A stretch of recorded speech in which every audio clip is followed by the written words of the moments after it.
એવું નથી, માસ્ક છે તો કેટલા માસ્ક પહેર્યા વગરના નીકળે છે. માસ્ક પહેર્યા વગરના સુરતમાં કેટલા ફરે છે પેલા. મારા પર ચડાવી દેતા હતા. ખોટું બોલે છે, આ ખોટું બોલે છે બધું. બધું હું અહીંયા જ ઉભો હતો. નહીં, વાહે મારી ગાડી હતી અને પછી કે માથે ચડાવી દીધી. દંડો મારે તો હું મારા પાસે ગાડી ચડાવતો હતો. ફોટા બતાય, બધાને ખબર જ છે ફોટા.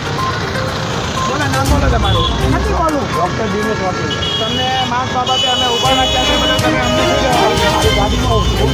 તમે તમારા ઘરવાળી આરે તમને પ્રોબ્લેમ થાય. ભાઈ વિડિયો સારી ના વિડિયો સારવા દો હોય તો માસ્ક ગાડીમાં તમને શું કીધું? મારી ગાડીમાં ચડાવી તમે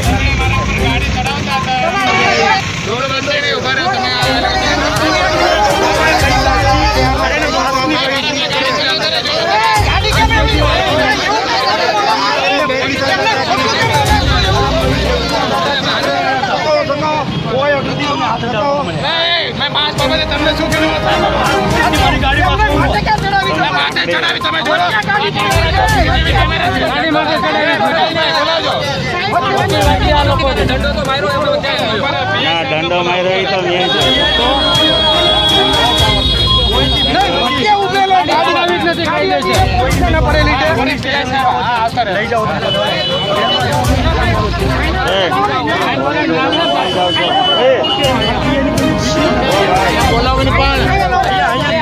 પોલીસ સ્ટેશન નહીં જાવ તો કામ પોલીસ સ્ટેશન જાવ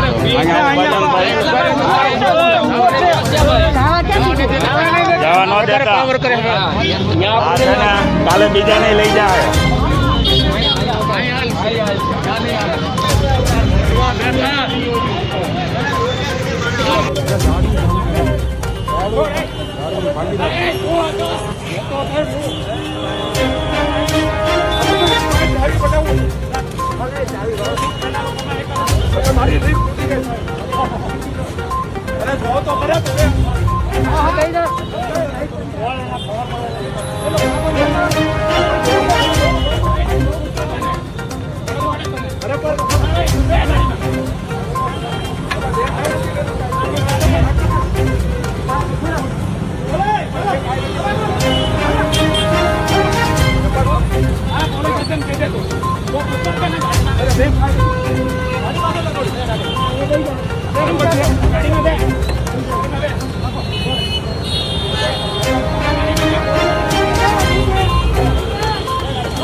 आप सबको नमस्कार, सत श्री अकाल। आज पूरा देश देख रहा है हमारे देश का किसान कड़ी ठंड में रात को आसमान के नीचे खुली सड़क पे सो रहा है। ये सोच के सारी रात नींद नहीं आती। आज कोई भी देशभक्त ये देख के चैन की नींद नहीं सो सकता। ये लड़ाई सिर्फ हमारे किसान भाइयों की नहीं है, ये हम सब की लड़ाई है। जरा सोचिए, जो 2 वक्त की रोटी हम खाते हैं वो हमारे किसान भाइयों की मेहनत की उगाई हुई होती है। हम सबको इस लड़ाई में अपने किसान भाइयों का साथ देना है। कल पंजाब के मुख्यमंत्री ने मुझ पे आरोप लगाए कि दिल्ली में मैंने ये काले कानून पास कर दिए। इतने नाजुक मौके पे भी इस तरह की गिरी हुई राजनीति कैप्टन साहब कैसे कर सकते हैं?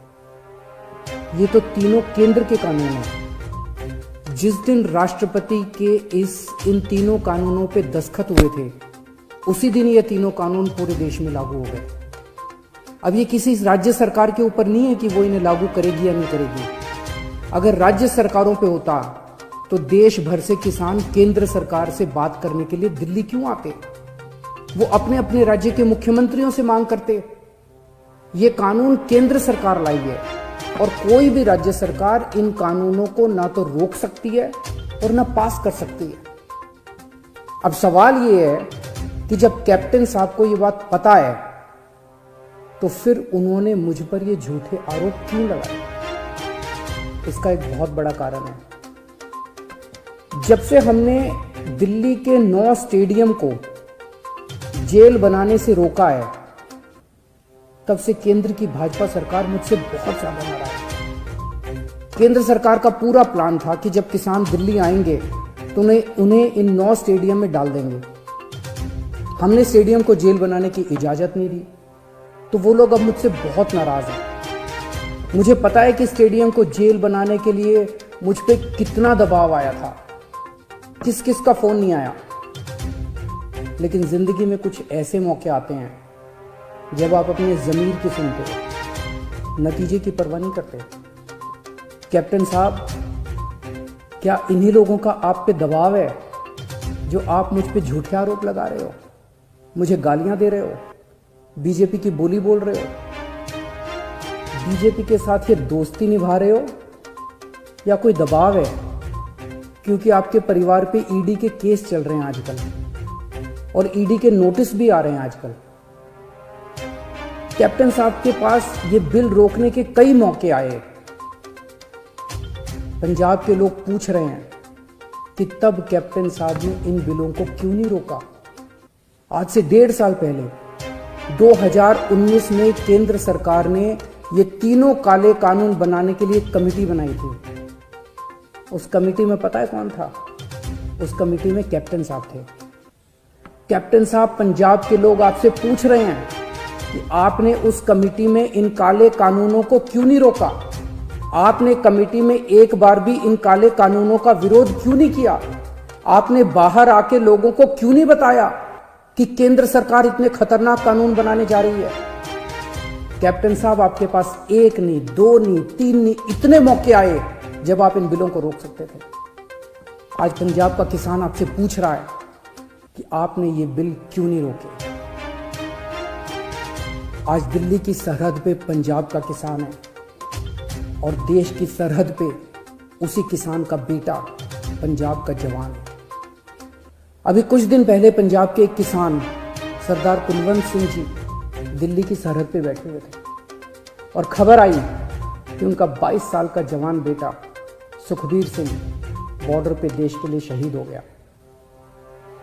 इस सब के बीच जब कुछ लोग आए दिन किसानों को आतंकवादी बुलाते हैं, देशद्रोही कहते हैं, तो मैं सोचता हूं कि बॉर्डर पर उन जवानों पर क्या बीतती होगी जिनके किसान माँ बाप को आतंकवादी कहा जा रहा है। आज हम सबको तय करना होगा कि हम देश के किसानों के साथ हैं या उन्हें आतंकवादी कहने वालों के साथ हैं। मेरी सभी देशवासियों से अपील है कि हर देशभक्त किसानों का साथ दे। मेरी सभी आम आदमी पार्टी के लोगों से अपील है, कोई राजनीति नहीं करनी, सभी पार्टियों के लोगों के साथ मिलके भारतीय बनके किसानों की सेवा करनी है। राजनीति करने को पूरी जिंदगी पड़ी है, अभी बस सेवादार बनके सेवा करो। हमें इस इनकलाब का ना राजनीतिकरण करना है और ना इस इनकलाब का राजनीतिकरण होने देना है। मेरी केंद्र सरकार से अपील है कि किसानों को सभी मांगे किसानों की तुरंत मानी जाएं और एमएसपी की गारंटी को कानून में डाला जाए। जय हिंद।